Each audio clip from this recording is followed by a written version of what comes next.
ವಿಕ್ರಮ್ ಗೌಡ ನಕ್ಸಲ್ ಹತ್ಯೆ ಆಗಿತ್ತಲ್ಲ sir, Vikram Gowda Naxal encounter ಅನುಮಾನಗಳನ್ನು ವ್ಯಕ್ತಪಡಿಸಿದ್ದಾರೆ ಒಂದಷ್ಟು. ಯಾರು? ಪ್ರಗತಿಪರ. ನೋಡಿಯಪ್ಪ, there is a standing order.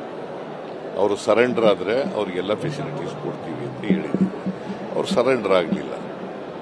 Kerala ಸರ್ಕಾರ ಅವ್ರಿಗೆ 25 ಲಕ್ಷ ರಿವಾರ್ಡ್ ಕೊಡ್ತೀವಿ, ನಮ್ಮ ಸರ್ಕಾರ 5 ಲಕ್ಷ ರಿವಾರ್ಡ್ ಕೊಡ್ತೀವಿ ಅಂತ ಗೊತ್ತಾಯ್ತಾ. ಅವರು ಸುಮಾರು ಕೇಸ್ಗಳಲ್ಲಿ ಇದ್ರು ಅವರು. ಸೊ ಹಂಗಾಗಿ ಅವರು ಎನ್ಕೌಂಟರ್ ಮಾಡಿದ್ದಾರೆ ಅಷ್ಟೇ. ನೀವು ಅಪ್ರಿಷಿಯೇಟ್ ಮಾಡಬೇಕಲ್ವಾ? ನಕ್ಸಲೈಟ್ಸ್ ಈಗ ನಕ್ಸಲಿಸಮ್ ಇರಬೇಕೋ ಹೋಗ್ಬೇಕೋ? ವಿಕ್ರಮ್ ಗೌಡ ನಕ್ಸಲ್ ಹತ್ಯೆ ಆಗಿತ್ತಲ್ಲ ಸರ್, ವಿಕ್ರಮ್ ಗೌಡ ನಕ್ಸಲ್ ಎನ್ಕೌಂಟರ್ ಅನುಮಾನಗಳನ್ನು ವ್ಯಕ್ತಪಡಿಸಿದ್ದಾರೆ ಒಂದಷ್ಟು. ಯಾರು? ಪ್ರಗತಿಪರ. ನೋಡಿಯಪ್ಪ, there is a standing order. ಅವರು ಸರೆಂಡರ್ ಆದರೆ ಅವ್ರಿಗೆಲ್ಲ ಫೆಸಿಲಿಟೀಸ್ ಕೊಡ್ತೀವಿ ಅಂತ ಹೇಳಿದ್ದೀವಿ. ಅವ್ರು ಸರೆಂಡರ್ ಆಗಲಿಲ್ಲ.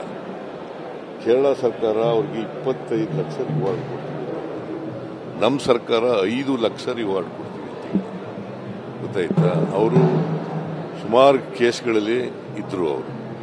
ಸೊ ಹಂಗಾಗಿ ಅವರು ಎನ್ಕೌಂಟರ್ ಮಾಡಿದ್ದಾರೆ ಅಷ್ಟೇ. ನೀವು ಅಪ್ರಿಷಿಯೇಟ್ ಮಾಡಬೇಕಲ್ವಾ?